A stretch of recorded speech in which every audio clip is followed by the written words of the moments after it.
అందరికీ praise the lord. ఈ సాయంకాలంన దేవుని వాక్యం పంచుకోవడానికి నేను సంతోషపడుతున్నాను. I welcome you all to power up women's ministry. ప్రార్థన చేసుకొని మనము వాక్యంలోకి వెళ్దాము.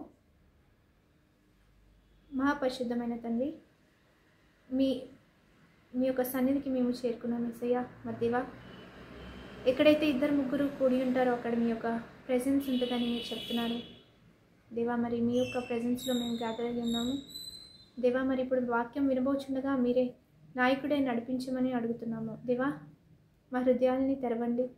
మరి దేవా, మీ యొక్క వాక్యంతో మమ్మల్ని నింపమని అడుగుతున్నాం దేవా. ప్రతి ఒక్క మాటని దేవా మీ యొక్క ఆత్మతో మేము నడిపించబడి, ఆత్మతో అర్థం చేసుకొని జ్ఞానంతో నింపబడి మరి దేవా ఆ వాక్యాన్ని మేము పాటించేవారిగా సహాయం చేయమని అడుగుతున్నాము. ఇంకా లోతుగా దేవా మిమ్మల్ని మేము తెలుసుకునేటట్టు సహాయం చేయమని, మీరే నాయకుడే నడిపించమని నజరేయునామమున నడిచినాం తండ్రి, ఆమేన్.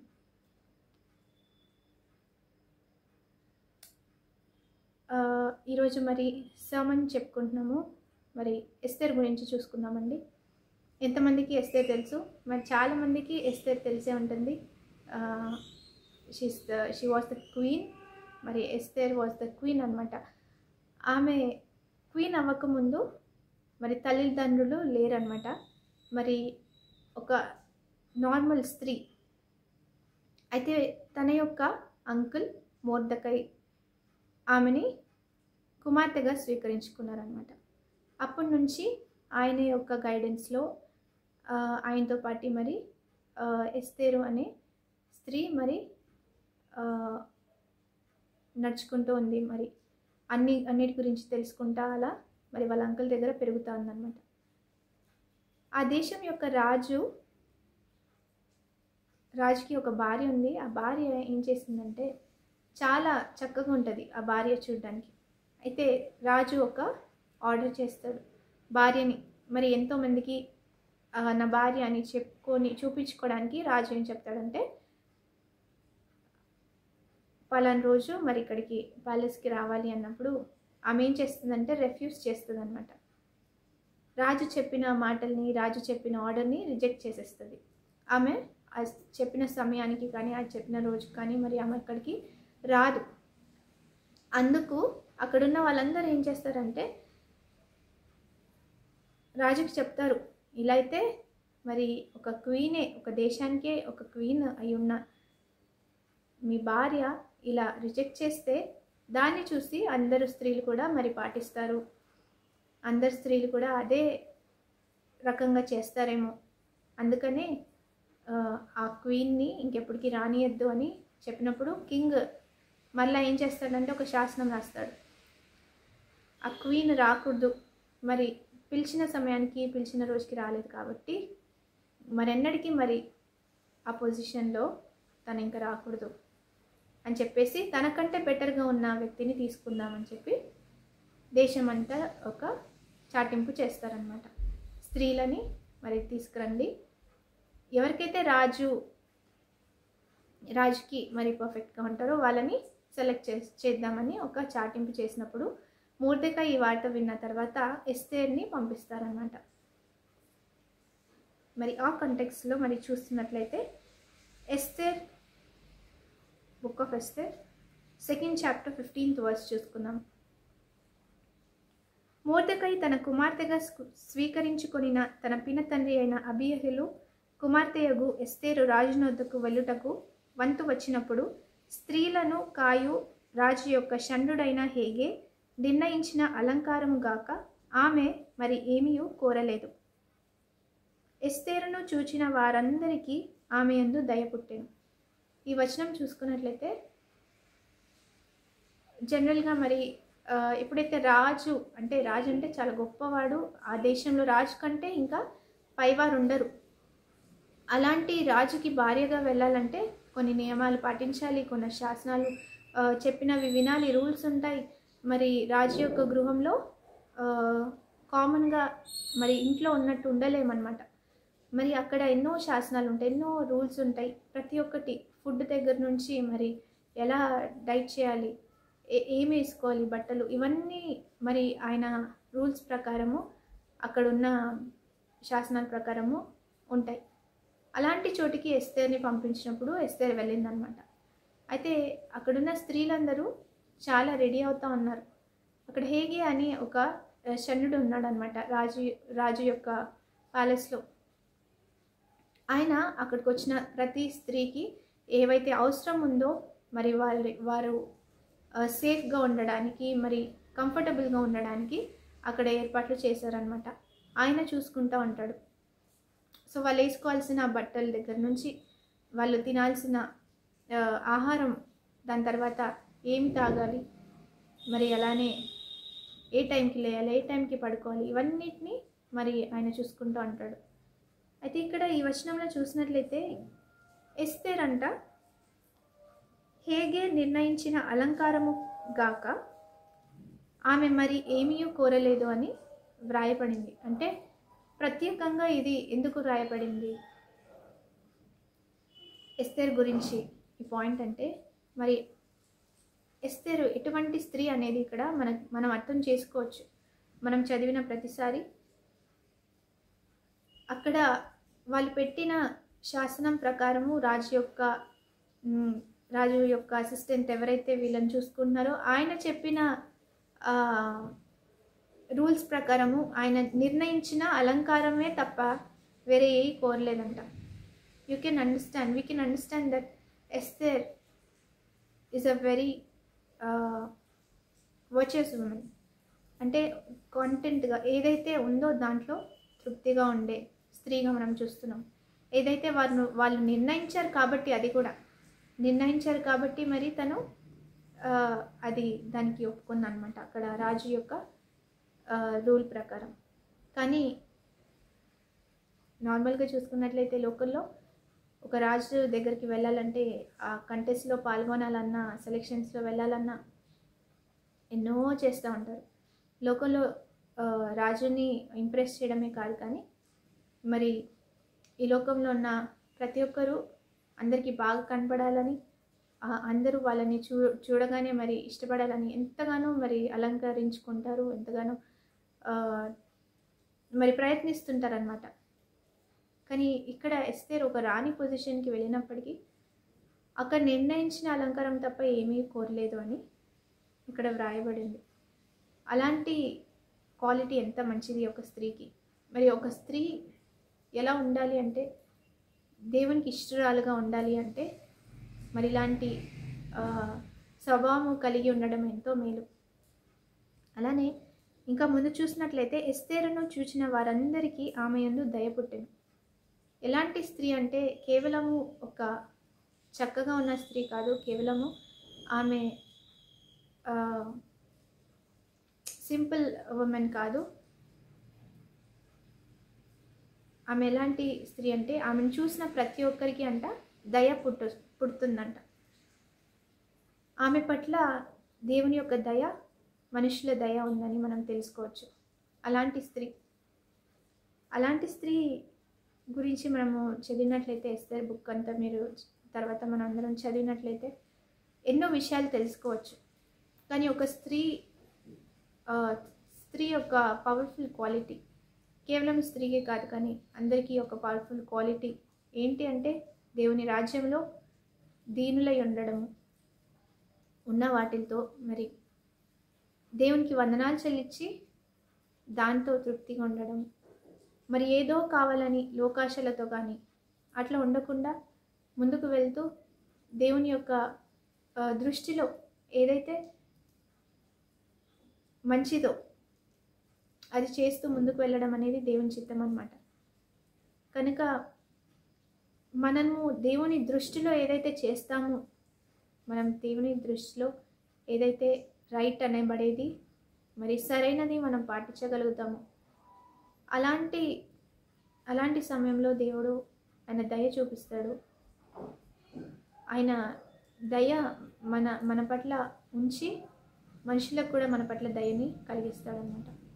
ఎస్తేర్కి ఎప్పుడు దేవుని దయ ఉంది, మనుషుల దయ కూడా. ఎందుకంటే దేవుని దయ ఉంది కాబట్టి మనుషులు కూడా చూసినప్పుడల్లా ఎంత చక్కగా ఉంది, ఎంత మంచిది, ఎంత బాగుంది, అంటే ఒక రాణికి ముందున్న రాణి కంటే బెటర్ పర్సన్ని తీసుకొస్తానని రాజు చెప్తాడు.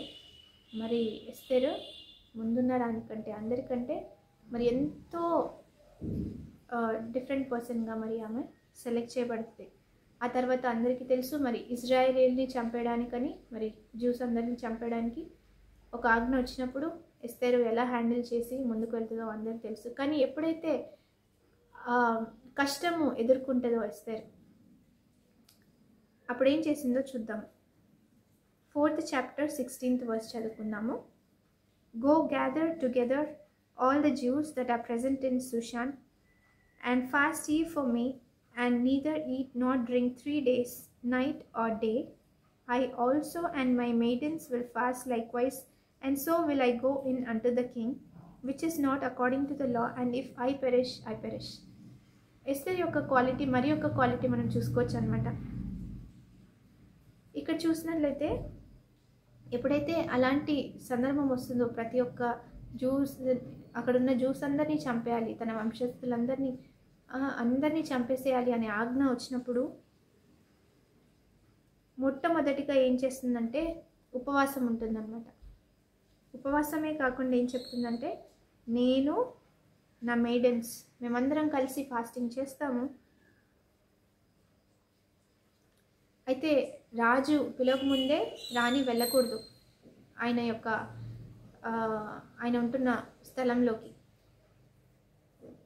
ఎప్పుడైతే వెళ్తారో వాళ్ళు చనిపోతారనమాట. అంటే అది శాసనానికి విరుద్ధం కాబట్టి. ఒకవేళ రాజు రాజదండాన్ని ఆమె వైపు తిప్పినట్లయితే మరి వాళ్ళు లోపలికి వెళ్ళొచ్చు. అలాంటి రిస్క్ కూడా చేయడానికి మరి ఎస్తేర్ రెడీ అయిందనమాట. ఆమెలో కేవలము she's not just a virtuous woman, she's not just a beautiful woman, she is also a woman who can risk her life for her people. అలాంటి క్వాలిటీ కూడా కలిగి ఉందన్నమాట. she also fears God, that is very important. మరి ఒక స్త్రీకి కావాల్సిన qualities ఏంటంటే కేవలము చక్కగా కనపడడానికి రెడీ అవ్వటం, కేవలము ఏ దుస్తులు ధరించుకోవాలి, ఎలా కనపడాలి, ఇవే కాకుండా మరి ఆపద వచ్చినప్పుడు ఎవరి దగ్గరికి వెళ్తున్నాము, ఆపద వచ్చినప్పుడు ఎవరి పట్ల మనము భయం కలిగి మరి ఆధారపడుతున్నాము అని కూడా మనము చూసుకుంటూ ఉండాలి. ఇక్కడ ఎస్తేర్ అయితే ఆమె రాణి అయినప్పటికీ, ఆమె రాణి కనుక ఆమె సేవ్ అవుతుంది, కానీ తన ప్రజలందరూ చనిపోతారు. అలాంటి శాసనం వచ్చింది కాబట్టి దాన్ని మార్చడానికి, అది ఆపేయడానికి తన లైఫ్ని రిస్క్లో పెట్టి మరీ ముందుకు వెళ్ళిందనమాట. కేవలము దేవుని మీద ఆధారపడి ఉపవాసం చేసి శక్తి పొందుకుంది. తర్వాత ఏం చెప్తుందంటే, అండ్ ఇఫ్ ఐ పెరిష్, ఎందుకంటే నేను చనిపోయినా పర్వాలేదు, నేను అయినప్పటికీ నేను వెళ్తాను, నన్ను రాజు చంపేసినా పర్లేదు, నా ప్రజల్ని నేను సేవ్ చేసుకోవడానికి ముందుకు వెళ్తానని వెళ్తుందన్నమాట. ఇలాంటి ఒక గట్టి నమ్మకం కలిగి మరి తన ప్రజల్ని సేవ్ చేయడానికి ముందుకు వెళ్తున్న ఎస్తేరు వలె మనం కూడా కొన్ని సందర్భాల్లో ప్రవర్తించాల్సి వస్తుంది. మనకు కూడా మన జీవితంలో చాలా ఆపదలు రావచ్చు, ఆటంకాలు రావచ్చు, కానీ మనం కేవలం దేవుని మీద ఆధారపడుతున్నాము, ఆధారపడే వాళ్ళమని మరి ఒకసారి జ్ఞాపకం చేసుకున్నాము. ఎస్తేరుకి ఎలా అయితే మరి ఆ దీనత్వం ఉంది, మరి ఫాస్టింగ్ చేయాలంటే కూడా దీనత్వం ఎంతో అవసరం. ఉపవాసం ఉండి ఆ యొక్క సిచ్యువేషన్ని దాటి వెళ్ళాలని అలాంటి విశ్వాసంతో ముందుకు వెళ్తుంది కదా. అలాంటి విశ్వాసము మనము స్త్రీగా మనము డెవలప్ చేసుకోవాలన్నమాట. Proverbs 31:26 చూసుకుందాము. సామెతలు 31వ అధ్యాయము 26వ వచనం చూసుకుందాం. జ్ఞానము కలిగి తన నోరు తెరుచును, కృపగల ఉపదేశము ఆమె బోధించును. She openeth her mouth with wisdom, and in her tongue is the law of kindness. ఒక స్త్రీ గురించి వ్రాయబడిన చాప్టర్ అన్నమాట ఇది. తర్వాత చదివినట్లయితే ఎన్నో విషయాల గురించి స్త్రీ పట్ల ఎలా ఉండాలి, ఇవన్నీ ఎలా ఉంటుంది ఒక స్త్రీ అనేది అక్కడ వివరించబడి ఉంటుంది. 26వ వచనం చూసుకున్నట్లయితే, ఎప్పుడైతే స్త్రీ మాట్లాడుతుందో విజ్డమ్తో మాట్లాడుతుందంట. కానీ లోకంలో చాలాసార్లు చూసుకుంటా ఉన్నాం, మనలో కూడా మనం అలాంటి నేచర్ ఒకసారి చూసుకుంటూ ఉంటాం. ఏంటంటే మనకి కోపం వచ్చినప్పుడు, మనకి ఏదైనా కష్టం కలిగినప్పుడు, వేరే వాళ్ళు మన మనసుని నొప్పించినప్పుడు వెంటనే నేను అస్సలు వదలను వాళ్ళని, నా వరకు వచ్చారంటే మాత్రం నేను అస్సలు వదలను, నా వరకు వచ్చారంటే నేను వాళ్ళని అడిగేస్తాను, చెప్పేస్తాను అని అనుకుంటూ ఉంటారు. కానీ అలాంటి టైమ్స్లోనే మనము ఎలాంటి క్వాలిటీ చూపించాలంటే విజ్డమ్తో మాట్లాడాలన్నమాట. ఒక భర్త ఒక స్త్రీ యొక్క మరి ఆయన యొక్క భార్య యొక్క అడ్వైస్ తీసుకునేటట్టుగా ఒక స్త్రీ ఉండాలి. విజ్డమ్తో మాట్లాడడం ఎంతో ముఖ్యం. దేవుని యొక్క జ్ఞానము మరి ప్రోవర్బ్స్ 8:35లో కూడా ఒకసారి చూసుకుందాము. నన్ను కనుగొనువాడు జీవమును కనుగొనును, యెహోవా కటాక్షము వానికి కలుగును. ఇక్కడ చూసినట్లయితే ఎవరిని కనుగొనువాడంట? జ్ఞానాన్ని కనుగొనేవాడు జీవంను కనుగొనును. మనలో జ్ఞానం ఉందంటే మనలో జీవం ఉందని అర్థం. కేవలం దేవుని దగ్గర ఆ జ్ఞానం దొరుకుతుంది. ఎప్పుడైతే యేసయ్యని మనము ఆయన సన్నిధిలో చేరి మనం ప్రార్థిస్తామో జ్ఞానాన్ని దయచేయమని. మరి ఎస్తేర్ లాంటి పరిస్థితి మనకు రాకపోవచ్చు, కానీ అయినప్పటికీ దేశం కోసం మనం ప్రార్థిస్తూ, మరి మన కుటుంబం కోసం ప్రార్థిస్తూ, అలాంటి పరిస్థితులలో ఉపవాసం ఉంటూ మరి ముందుకు వెళ్ళాలి. ఎలా అయితే ఎస్తేర్ మరి ఎందుకు ఆమె మీద దేవుని కటాక్షం ఉంది అంటే ఆమె జ్ఞానవంతురాలు. ఎలా అలాంటి గొప్ప డిస్ట్రక్షన్ అయ్యే సిచ్యువేషన్ని ఎలా హ్యాండిల్ చేసిందంటే జ్ఞానంతో, హంబల్నెస్తో, అలానే ఫాస్టింగ్ చేస్తూ దేవుని మీద ఆధారపడి ఆమె జయించుకుందనమాట. కేవలము తన లైఫ్ మాత్రమే మరి, లేదంటే వాళ్ళ అంకుల్ అంతగా తన్ని పెంచి పెద్ద చేశారు కదా, అంకుల్ని రక్షిద్దామని కూడా అనుకోలేదు. కానీ తనకి ఎవరైతే తెలుసో తెలీదో అవన్నీ చూసుకోలేదు. అక్కడున్న తన ప్రజలందరినీ రక్షించాలని ముందుకు వెళ్ళిందనమాట. అలాంటి స్త్రీ. మరి అలాంటి క్వాలిటీస్ మనకు కూడా కలిగి ఉంటే, ఎప్పుడైతే మనం దేవుని దగ్గరికి వెళ్ళి విజ్డమ్ కావాలి దేవా అని అడుగుతామో, ఒక స్త్రీగా wisdom is very important. A decision తీసుకోవాలన్నా కూడా, ఇల్లుని కట్టుకోవాలన్నా, ఒక కుటుంబాన్ని కట్టుకోవాలన్నా విజ్డమ్ ఈజ్ వెరీ ఇంపార్టెంట్. మనం ఒక డెసిషన్ తీసుకోకముందు మనం దేవుని దగ్గరికి వెళ్ళి ఎప్పుడైతే అడుగుతామో, ఆయన సన్నిధికి వెళ్ళి ఆయన ఆత్మని మనలో పెట్టమని, మరి ఆయన జ్ఞానాన్ని మనకు దయచేయమని ఎప్పుడైతే అడుగుతామో, మనలోంచి ఎలాంటివి అంటే మరి జీవాన్ని కనుక్కుంటాం. అలానే యెహోవా కటాక్షము కలుగుతుందన్నమాట. మరి ఒకసారి 26వ వచనం చూసుకున్నట్లయితే, Proverbs 31st chapter 26th verse. ఎప్పుడైతే మాట్లాడుతుందో ఆ స్త్రీ జ్ఞానవంతంగా మాట్లాడుతుంది. తర్వాత తన నాలుకలో మరి లా ఆఫ్ కైండ్నెస్ ఉంటుందన్నమాట. కృపగల ఉపదేశము అని తెలుగులో వ్రాయబడింది. మరి కృపగల మాటలు ఎంత అవసరం ఒకరికి. A woman can comfort many people. A woman can save many people. ఎలా అయితే ఎస్తేరు మరి సేవ్ చేయగలిగిందో, అందరినీ రక్షించగలిగింది అపాయం నుంచి.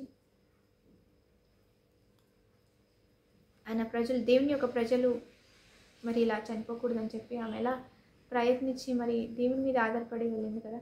ఎలా అయితే రక్షించిందో అలా ఒక స్త్రీ కూడా తనకి దేవుడు ఆ శక్తి ఇచ్చాడు, ఆ శక్తిని దయచేశాడు.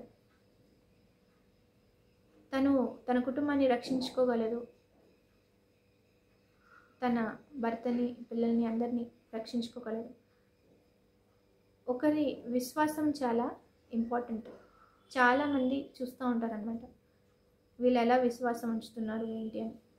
వాళ్ళు చూస్తున్నారని విశ్వాసం పెట్టడం కాదు, కానీ ప్రతి ఒక్కరికి ప్రతి సందర్భంలో మరి ఎటువంటి పరిస్థితి అయినా కానీ, అది ఎటువంటి సమస్య అయినా కానీ, దాని సొల్యూషన్ ఎవరు అంటే యేసయ్య.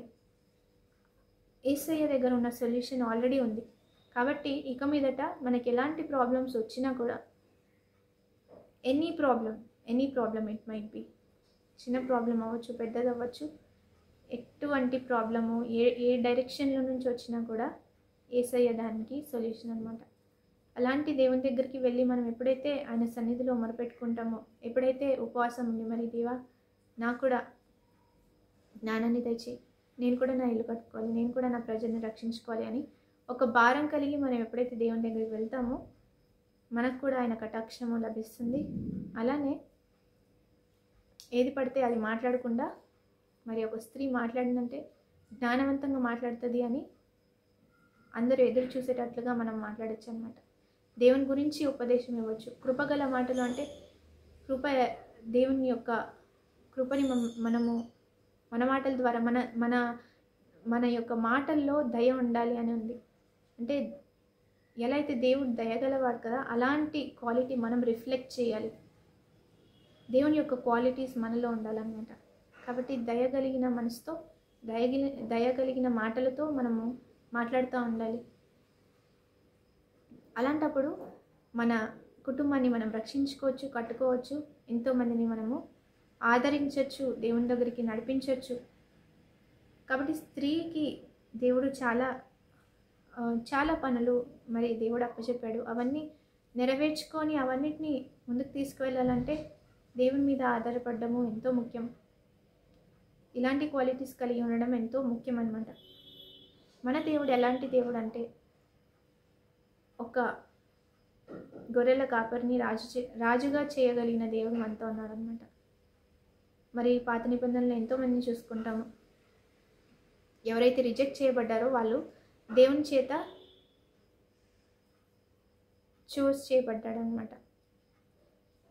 మనుషులు వ్యతిరేకించారా, మనుషులు పట్టించుకోలేదా, కానీ దేవుడు మాత్రం ఏర్పరచుకున్నాడు అనమాట.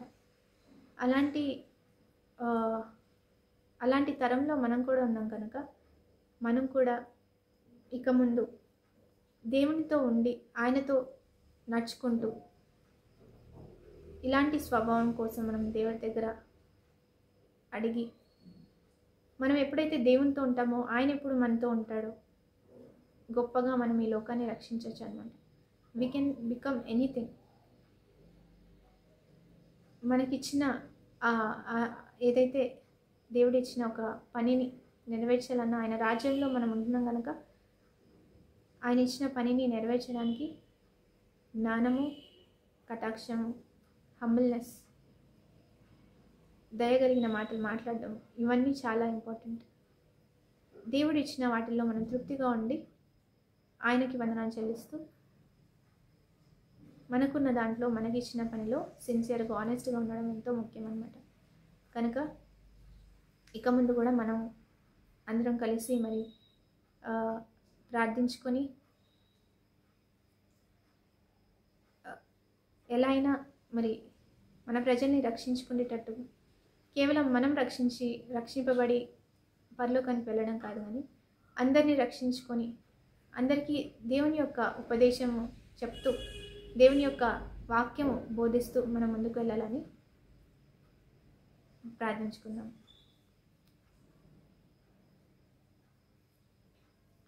Father God, thank you Lord Jesus for giving us this time, Lord. దేవా, మీరు ఇచ్చిన గొప్ప కృపని బట్టి మీకు వందనాలు. ఈ వాక్యాన్ని మాకు బోధించడానికి మీకు వందనాలు చెల్లిస్తున్నాను దేవా. ఎలా అయితే మరి దేవా ఎస్తేరు రాని మరి ఆమెకున్న పనిలో, ఆమెకు ఇచ్చిన పొజిషన్లో కూడా ఆమె మిమ్మల్ని మర్చిపోకుండా మరి దేవా తిరిగి ఆమెకి ఇచ్చిన పొజిషన్ని మీకోసమే వాడింది దేవా. అలాగా మేము కూడా దేవా మా జీవితాలలో మరి దేవా మీరు ఇచ్చిన పనిని, మీరు ఇచ్చిన పొజిషన్ని మేము తృణీకరించకుండా దేవా ముందుకు వెళుతూ దేవా మరి మీ యొక్క సన్నిధిలో మొరపెట్టుకుంటూ దేవా మరి ఉపవాసం ఉంటూ మరి దేవా అలానే దేవా మరి దయగలిగిన మనస్సుతో, దయగలిగిన మాటలతో, ఒక మంచి విజ్డమ్తో, మీ యొక్క జ్ఞానంతో మేము ముందుకు వెళ్ళేటట్టు సహాయం చేయమని అడుగుతున్నాం దేవా. మా కుటుంబాలని దేవా, మా ఇంటిని కట్టుకోవడానికి జ్ఞానాన్ని దయచేయమని అడుగుతున్నాం దేవా. మరి ఏదేమైనప్పటికీ దేవుడు నాతో ఉన్నాడు అనే విశ్వాసాన్ని మాకు దయచేయమని అడుగుతున్నాము. మాలో ఉన్న విశ్వాసాన్ని పెంపొందించమని అడుగుతున్నాను యేసయ్య. దేవా, మీరే ముందుండి నడిపించండి, మా జీవితాలను మీరే కట్టండి, కటాక్షము మా మీద ఉండేటట్టు సహాయం చేయమని అడుగుతున్నాం దేవా. మీరే తోడి నడిపించమని నజరేయునామమున నడుచున్నాం తండ్రి. Amen. Thank you all for watching. Blessed day.